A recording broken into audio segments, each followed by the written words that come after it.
সাজের বেলায় জল আনিতে গিয়েছিল সুরধনী গঙ্গায়। সুরধনী গঙ্গায় যখন জল আনিতে যায়, তার শূন্য গাগরি পূর্ণ পরিবার আসে। শূন্য গাগরি অর্থাৎ শূন্য কলসি জল ভরে পূর্ণ করবে বলে সুরধনী গঙ্গার তীরে যায়।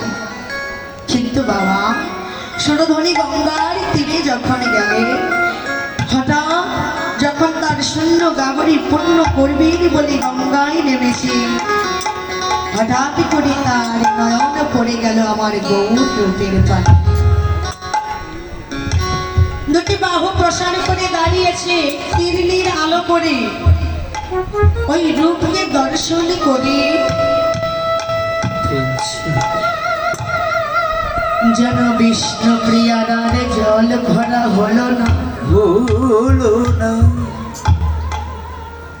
শূন্য গাগরি আর পূর্ণ করা হলো না। যেন বিষ্ণু প্রিয়ায় আমার দুটি নয়ন গাগরির জল ফেলিতে ফেলিতে ঘরে ফিরে এসে আপন সখী বাল্য কাঞ্চনা, বাল্যবেলার সখী কাঞ্চনা, কাঞ্চনার গলা জড়াই ধরে বলেছে, সখীরে নাগরী রে, আমি তো গেলাম ভালো সুরধনী গঙ্গায় জল আনিতে, কিন্তু নাগরী রে,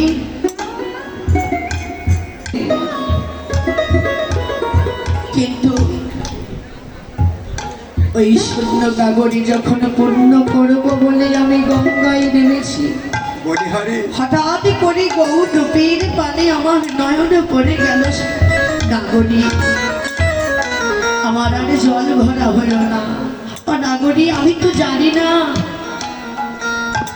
যে সুরধনীর বাক্যাকাশের তলদেশের নিচে তলদেশে এমন রূপের মানুষের আবির্ভাব হয়েছে, সে কথা তো আমার আগে জানা ছিল না। নাগরী রে, ওই রূপের পানে যখন আমার নয়ন পড়িল, যেন আমি আর নিজেকে ধরে রাখতে পারলাম না। মহাজন বলছে, নাগরী, শুধু তুমি কেন, শুধু তুমি কেন গো এই জগতে এই বাহ্যিক নয়নে দিয়ে তোমার গৌর রূপকে দর্শন করা যায় না। তবে এই জগৎ মাঝে কোনো ভাগ্যবান, কোনো ভাগ্যবতী যদি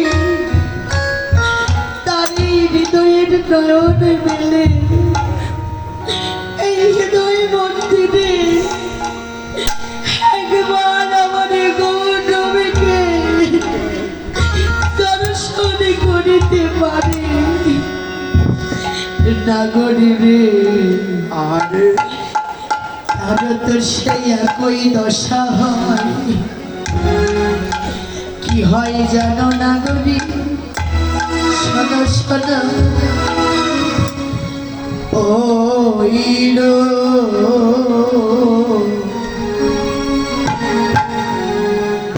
যেতে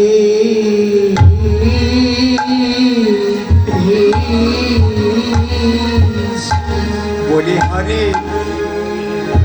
ওরে দুটি নয়া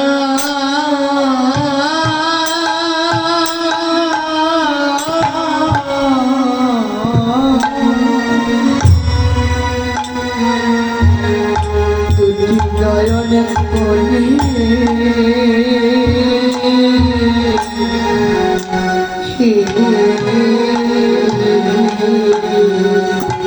গৌরের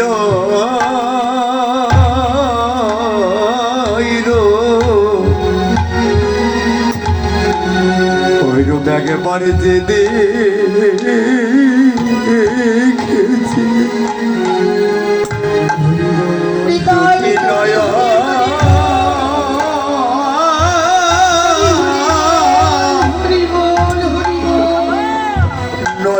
কোণে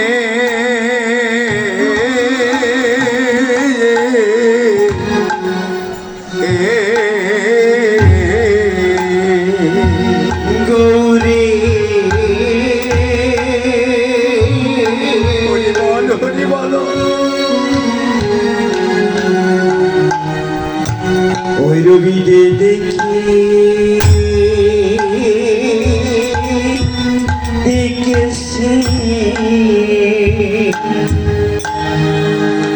ওই নয়া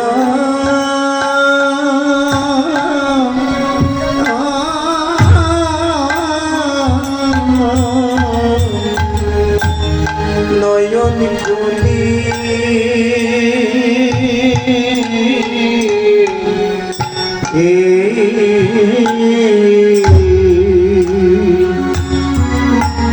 অনেশকে তো ভুলিবে না।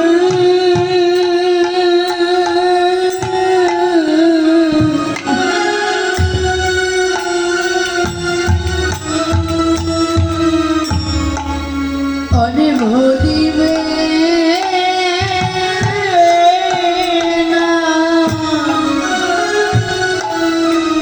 অনারে জীবনে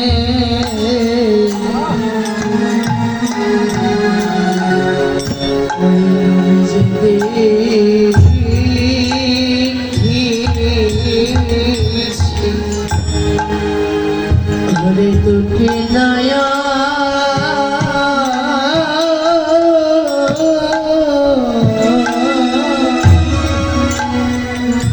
দুটি নয়ন কোণে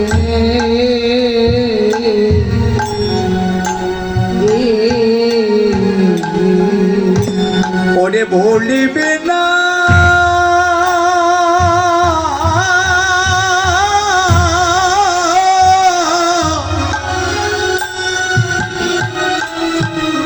ওরে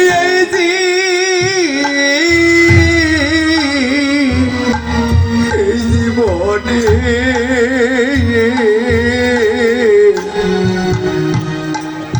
ওই রবি যে